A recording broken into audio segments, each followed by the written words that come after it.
Desde los confines del tiempo hasta el umbral de la eternidad, una batalla invisible ha definido el destino de la humanidad. ¿Estás listo para confrontar la verdad que transformará tu perspectiva para siempre? Vamos a dar inicio al estudio programado para el día de hoy, el capítulo número 3 del estudio del conflicto de los siglos. Una era de tinieblas espirituales. La gran apostasía y el ascenso del poder papal es sobre lo que trata el capítulo número 3. Este capítulo tiene como título Una era de tinieblas espirituales, donde se desarrolla la gran apostasía y el ascenso del poder papal. ¿Cómo surge el papado?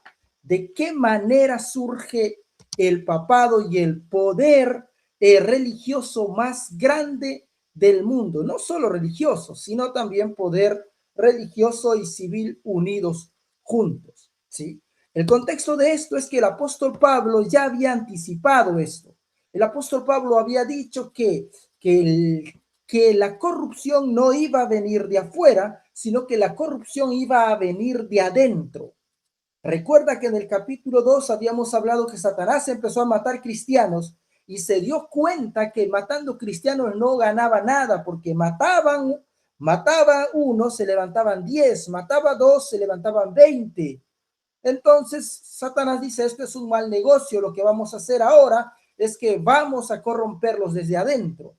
El apóstol Pablo en Tesalonicenses capítulo 2, verso 3 y 4 había dicho lo siguiente, que el fin no iba a venir antes de que venga la apostasía y se manifieste el hombre de pecado, el hijo de perdición, el que se opone y se levanta contra todo lo que se llama Dios y contra todo lo que es objeto de culto. ¿Sí? Y es necesario que recordar y tener en claro esto, que el ministerio de iniquidad ya estaba obrando en los días del apóstol Pablo, preparando el camino para qué, preparando el camino para el papado. ¿Cómo es que este ministerio de iniquidad ya estaba obrando? Porque el papado todavía no existía en los tiempos del apóstol Pablo. Pero lo que sí existía es las influencias del paganismo dentro del cristianismo. Cesó la persecución y como consecuencia de eso, el cristianismo empezó a alcanzar estatus, empezó a alcanzar fama, empezó a alcanzar honor. Y esto, como vimos en capítulos anteriores, va a ser el punto de quiebre y de ruina para el cristianismo. No solo ello, ¿cómo es que se pasa? El capítulo deja en claro esto, ¿no? La transición de la persecución al compromiso, ¿sí? En la primera fase, en la fase de persecución, la iglesia cristiana era pura. Se mantuvo la fidelidad, se mantuvo la fe, se mantuvo como base la palabra del Señor y se mantuvo la confianza y la firmeza en las escrituras. Pero ¿qué sucede ahora en el siglo IV? Justamente lo que va a venir como consecuencia es que el emperador Constantino se convierte al cristianismo y como se convierte al cristianismo, la persecución cesa. Termina la persecución se para. ¿Por qué? Porque el mundo entra a la iglesia, ¿sí? La iglesia ahora se va a acomodar a los requerimientos del mundo, ¿sí? La segunda fase tiene que ver con el compromiso y esto se manifiesta en la corrupción de la fe pura, de la fe verdadera, de la fe una vez confiada a los santos, ahora se corrompe. ¿Por qué se va a corromper? Porque se intercambia la humildad de Cristo y los apóstoles ha sido reemplazada por la pompa y el orgullo de los sacerdotes paganos. El tipo de sacerdocio que va a instituir el catolicismo o el papado es un tipo de sacerdocio pagano. Y en esta transición, en esta fase, el vencedor real fue el paganismo.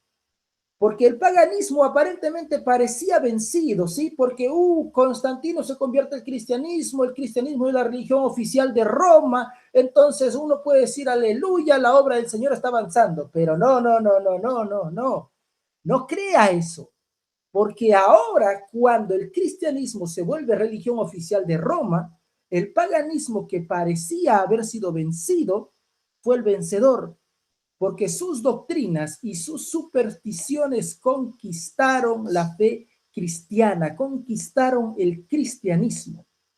¿Y qué va a pasar ahora? El capítulo 3 deja en claro este contraste, la diferencia entre Jesucristo y el hombre de pecado. ¿Recuerdan ustedes que cuando Jesús fue tentado en el desierto por Satanás y Satanás le ofreció todos los poderes del mundo? ¿Sí?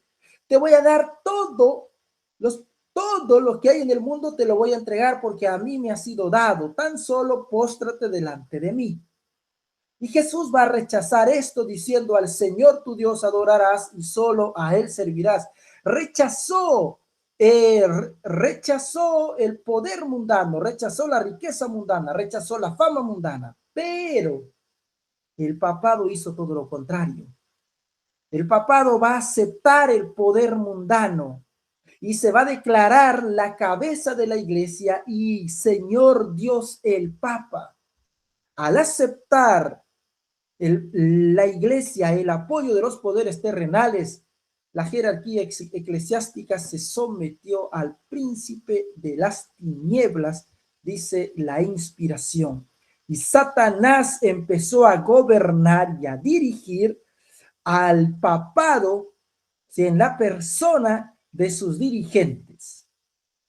No solo ello, para que el papado pudiese desarrollarse, para que el papismo pudiese mantenerse, ellos tenían que elaborar una estrategia. ¿Y cuál es estrategia? ¿Cuál fue esta estrategia? Fue la supresión de la verdad bíblica. Porque Satanás sabía que las escrituras, mostrando un escrito está, iban a permitir a los hombres discernir el engaño. ¿Sí? Para mantener la autoridad papal, para mantener la autoridad del Papa como cabeza de la iglesia, era necesario esconder las escrituras, era necesario dejar de lado las escrituras, y la Biblia tuvo que ser escondida. La Biblia se va a prohibir la circulación durante 1260 años. No solo ello, se prohibió al pueblo leerla, se prohibió al pueblo tenerla, se prohibió al pueblo interpretarla, porque la interpretación estaba reservada exclusivamente para los sacerdotes y prelados. Porque sin estar visible la Biblia, sin el estándar de la verdad que manifiesta la Biblia, el Papa fue reconocido universalmente como el vicegerente de Dios. ¿Por qué? Porque la Biblia fue quitada al pueblo, la Biblia fue prohibida para el pueblo. Los únicos con autoridad para interpretarla eran los sacerdotes y prelados. Y esto lo que va a hacer es mantener la tiranía y la supremacía papal. No solo suprimieron las escrituras, sino que también en este periodo se cumple la profecía dada por Daniel en el capítulo 7, verso 25, donde habla del cuerno pequeño y va a decir que este cuerno pequeño pensará en cambiar los tiempos y la ley. ¿Para qué cambiar los tiempos y la ley? Cambiar la ley para introducir la idolatría. No podían introducir la idolatría sin cambiar el segundo mandamiento, porque el segundo mandamiento prohíbe la adoración a las imágenes. Pero para de alguna manera agradar a los paganos, el catolicismo o el papado tenía que tener imágenes, y para eso tuvo que eliminar el segundo mandamiento. Si eliminan el segundo mandamiento, quedan 9. Para que sigan manteniéndose 10 mandamientos, lo que hicieron fue dividieron el 10º mandamiento en 2. ¿Sí? Se divide el 10º mandamiento en 2 y como consecuencia se conserva los 10 mandamientos. ¿Con qué razón hicieron esto? Para dar a los paganos un sustituto de la adoración de sus ídolos. Y gradualmente se va a introducir la veneración de las imágenes y las reliquias sagradas y también la adoración a los santos. No solo ello, también el papado atentó contra el cuarto mandamiento. ¿Cuál era el objetivo? El objetivo de atentar contra el cuarto mandamiento era descartar el memorial de la creación que señalaba a Dios como el verdadero creador. Satanás no quiere que la gente sepa del sábado, del Shabbat. Satanás no quiere que la gente tenga conciencia del séptimo día, porque el séptimo día lleva la adoración al verdadero Dios. ¿Sí? Entonces, ¿qué va a hacer el diablo? La técnica que va a utilizar es que Satanás primero hizo del sábado un día de carga, una carga pesada, porque los judíos van a amontonar leyes tras leyes, requerimientos tras requerimientos para el día de reposo. Y esto hizo que el día de reposo sea un día muy pesado, sea un día muy complicado de guardar, incluso de practicarlo. ¿Sí? Satanás hizo eso con el sábado y después el día de reposo quedó como una reliquia judía. A través de los años, ahora cuando se escucha del cuarto del sábado, dice, no, eso es para los judíos. Eso es lo que Satanás hizo. Y en consecuencia de eso, Satanás va a plantear un sustituto. ¿Cuál fue el sustituto? El sustituto fue el día domingo. El domingo, que era una festividad pagana, fue exaltado como una fiesta en honor a quién. En honor, entre comillas, a la resurrección. Nosotros vamos a adorar el primer día de la semana y vamos a celebrar que Jesús ha resucitado. Hay que dejar en claro esto, que el domingo es un hijo del papado, no un mandamiento de Cristo. No hay en la Biblia ninguna sugerencia, ningún mandato, ningún texto que diga que es necesario guardar o reposar el primer día de la semana. ¿Sí? Esto se introdujo en el cristianismo por medio del papado. No solo ello, ¿cómo se dio este cambio? ¿Cómo se dio la perversión de la fe cristiana? ¿De qué manera? Recuerde que el agua caliente no se hace fría instantáneamente, ni el agua fría se calienta instantáneamente, sino que esto es un proceso gradual. El cambio fue dado de forma gradual, de manera casi imperceptible. ¿Por qué? Porque en primera instancia la iglesia primitiva guardaba el verdadero sábado. El sábado era guardado por todos los cristianos en honor a la creación y en obediencia a la ley de Dios, al cuarto mandamiento. Pero lo que sucede es esto. Constantino, convertido al cristianismo, va a dar un decreto en el año 321, el 21 de marzo. Da un decreto y el domingo se convierte en una fiesta pública. ¿Para qué? Para unir a los cristianos y unir a los paganos, tener algo en común.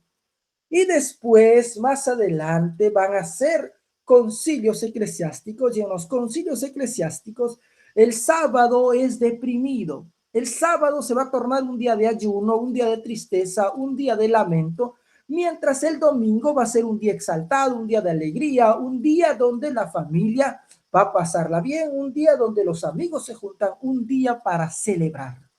Mientras el sábado del Señor, el séptimo día, era cada vez más lúgubre porque se convirtió en un día de ayuno y en un día de tristeza. No solo de ello, ¿cuál fue el resultado final?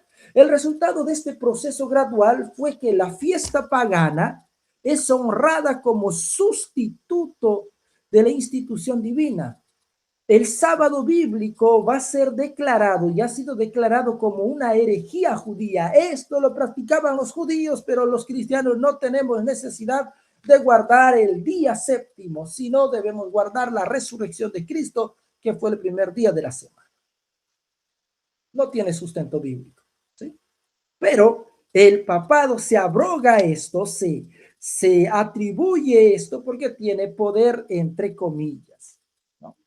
No solo eso, a través de todos estos cambios va a iniciar un periodo profético que nosotros conocemos como los 1260 días o años. ¿sí? Como la supremacía papal. La supremacía papal inicia del año 538 hasta el año 1798. En el año 538 lo que va a suceder es esto: el dragón le va a dar su poder a la bestia. Satanás le da su poder al papado. Satanás ¿a través de quién? A través de las tribus bárbaras.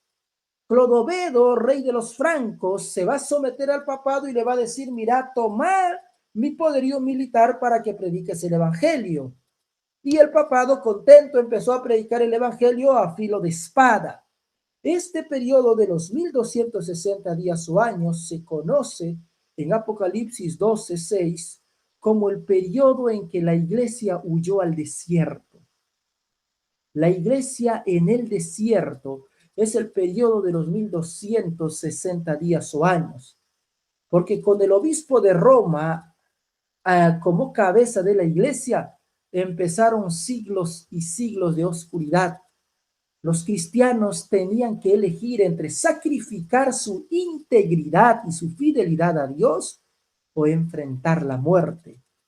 Y la iglesia de Cristo no encontró lugar, no halló refugio, sino donde, en la reclusión y en la oscuridad y en el exilio, allá en los montes, en las montañas, en las cuevas, en las cavernas, halló lugar la iglesia de Cristo.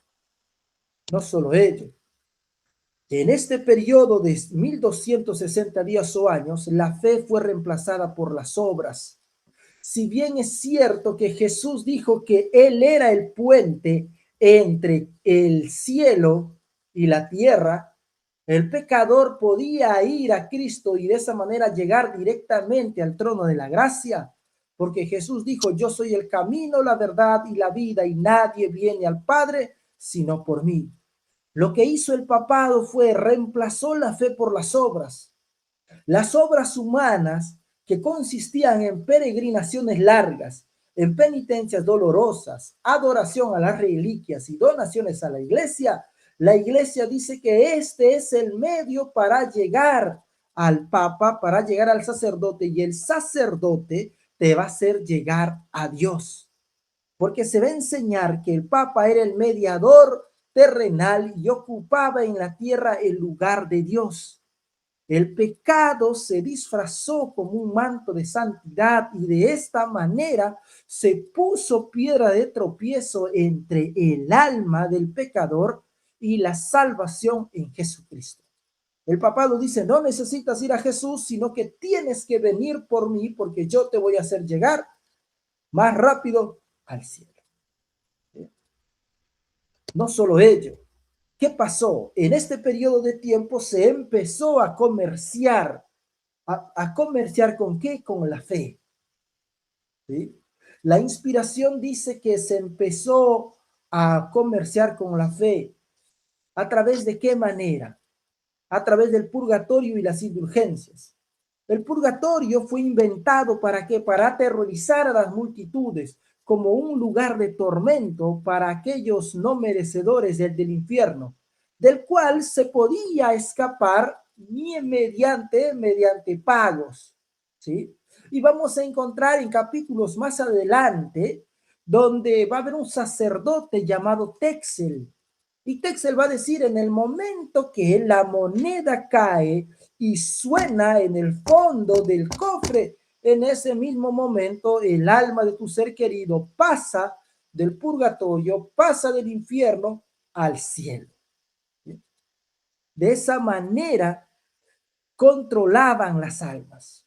No solo ello, también tenemos las indulgencias. ¿Qué eran las indulgencias? Las indulgencias eran como una garantía para el perdón de los pecados pasados, presentes y futuros.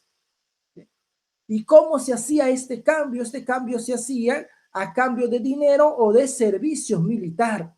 En la semana conversaba con un hermano sobre los cruzados, y justamente los cruzados servían a Roma con la promesa de que sus pecados pasados, sus pecados presentes, sus pecados futuros iban a ser perdonados.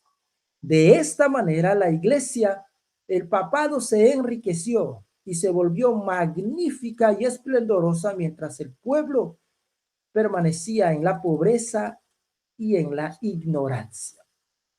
El texto va a dejar en claro que la arrogancia de la infalibilidad, porque el Papa Gregorio VII en el siglo XI proclamó que la iglesia nunca había errado y nunca erraría. Proclamó la infalibilidad papal. Y de esta manera se ilustra que el emperador Enrique IV fue excomulgado y destronado y fue obligado a esperar 3 días en el frío invierno, descalzo, sin insignias reales. ¿Para qué? Para recibir el perdón del Papa. He ahí el contraste que vos podés ir haciendo entre el orgullo del pontífice y la mansedumbre de Cristo, entre Cristo y los sacerdotes, entre Cristo y el papado. ¿Puedes notar la diferencia? Seguro que sí. No solo ello. Durante este periodo de tiempo se va a incluir y se va a instituir dentro del catolicismo la misa y la Inquisición. La misa plantea la inspiración que el sacrificio de la misa reemplazó a la cena del Señor, y los sacerdotes, cada vez que levantaban el pan, pretendían crear al Creador, y cada vez que levantaban la copa, pretendían que ese vino era la sangre real de Cristo y el pan era el cuerpo real de Cristo. Esa doctrina se llama transustanciación. ¿Sí? No solo ello, Babilonia la Grande estaba ebria con la sangre de los santos. ¿Por qué? Porque instituyó la Inquisición. En el siglo XIII, el papado instituye la Inquisición, y la Inquisición no era otra cosa que una máquina, la maquinaria más terrible del papado, para matar, para aplastar, para destruir a la disidencia, a los que no estaban de acuerdo con él. Millones y millones de mártires sufrieron mutilación, sufrieron persecución, sufrieron muertes. ¿Por qué? Por rechazar estas herejías. No solo ello, este periodo de tiempo va a demostrar que el mundo estuvo en tinieblas. Es por eso que se conoce a la época de la supremacía papal como la época del oscurantismo. En Historia Universal vas a encontrar este periodo de tiempo como la época de la oscuridad, del oscurantismo, donde la religión era comparado como el opio del pueblo. ¿Sí? ¿Qué sucedió en este periodo de 1260 días de supremacía papal? Primero, hubo estancamiento intelectual. Las ciencias, las artes y la civilización se paralizaron. No hubo avances. ¿Por qué no hubo avances? Porque las naciones estaban sometidas bajo la tiranía del papado, bajo la tiranía de Roma. No solo hubo estancamiento intelectual, sino también decadencia moral, porque el fraude, la avaricia y el libertinaje prevalecieron incluso dentro del clero, incluso dentro del cristianismo, entre comillas. No solo hubo decadencia moral, sino también parálisis social, porque la cristiandad va a quedar sumida y quedó sumida en la superstición y quedó sumida en el vicio. Es por eso que aquí se cumple lo que dijo el profeta Oseas en el capítulo 4, verso 6. Mi pueblo está destruido por falta de conocimiento. Mi pueblo pereció. ¿Por qué? Por falta de conocimiento, y que eso no nos pase a nosotros, que eso no te pase a ti. Por eso es necesario que estudiemos lo que el Señor ha dejado para nosotros para este tiempo. No solo ello, para ir concluyendo, entonces, si bien el papado dominó durante 1260 días o años, la seguridad de los fieles en ese entonces siempre ha sido un escrito estado, porque la era de tinieblas fue el resultado inevitable de ¿qué? de elevar la tradición humana por encima de Dios, por encima de su ley y por encima de su palabra. El éxito de Cristo en las tentaciones que tuvo en el desierto, en las tentaciones que le presentó Satanás, residió en una frase: escrito está. ¿Sí? La única manera como Cristo venció las tentaciones de Satanás fue confiando en la palabra del Señor. Fue poniendo de manifiesto las escrituras a través de un escrito está.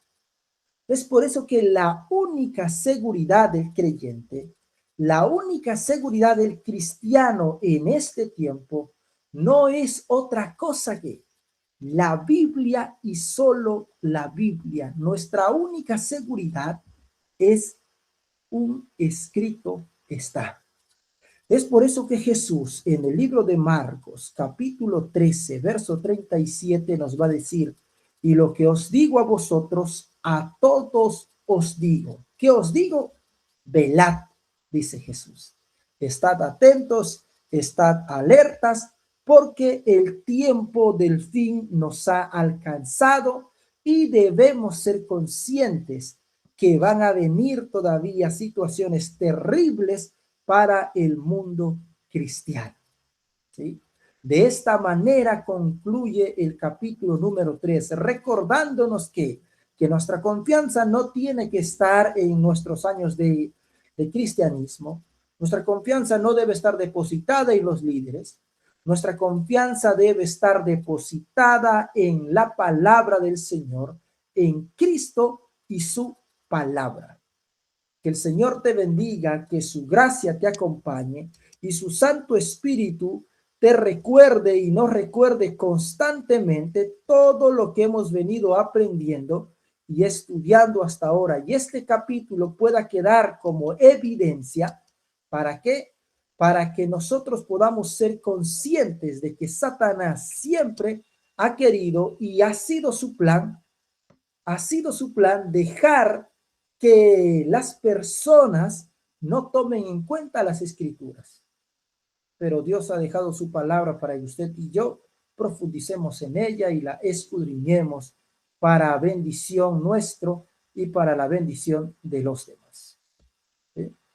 Que el Señor te bendiga, que su gracia te acompañe y también el Espíritu Santo nos recuerde constantemente todo lo que hemos venido aprendiendo hasta ahora.